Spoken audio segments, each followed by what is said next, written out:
Le sachet de thé a-t-il été inventé avant ou après le voyage dans la Lune de Méliès? C'est à ce genre de questions que vous devrez répondre dans Timeline.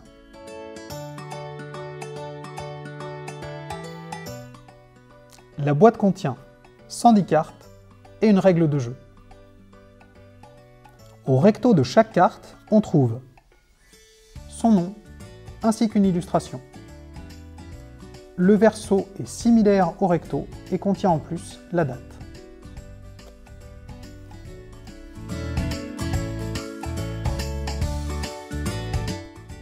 Mélangez les cartes et distribuez-en 4 faces cachées à chaque joueur.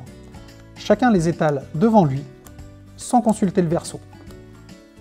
Le reste des cartes forme une pioche, la face avec la date cachée. On place maintenant au centre de la table la première carte de la pioche face date visible. C'est à partir de cette carte que se construira la ligne où les joueurs placeront leurs propres cartes. Le plus jeune est désigné premier joueur.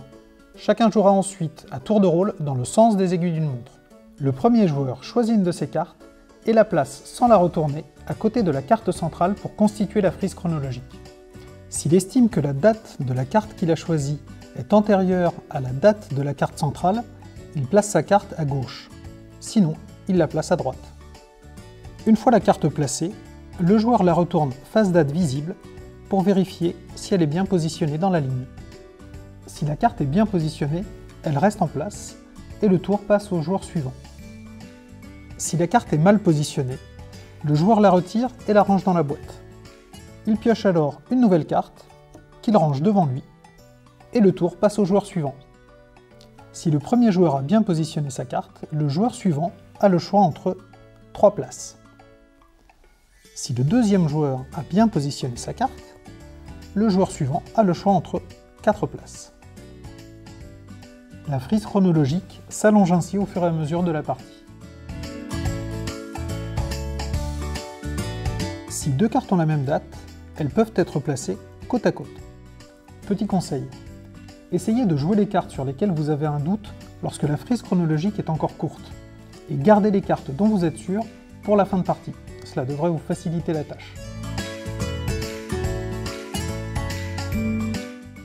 Dès qu'un joueur positionne correctement sa dernière carte dans la frise chronologique, cela déclenche la fin de la partie.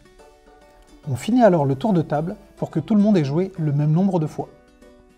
Si ce joueur est le seul à avoir correctement positionné sa carte sur le dernier tour de jeu, il est déclaré vainqueur. Si plusieurs joueurs ont correctement positionné leur dernière carte lors du tour final, on élimine les perdants et on procède à un dernier tour entre les ex-aequo. Les joueurs encore en lice piochent alors chacun une nouvelle carte, et on continue jusqu'à ce que l'un d'eux l'emporte. À vous de jouer.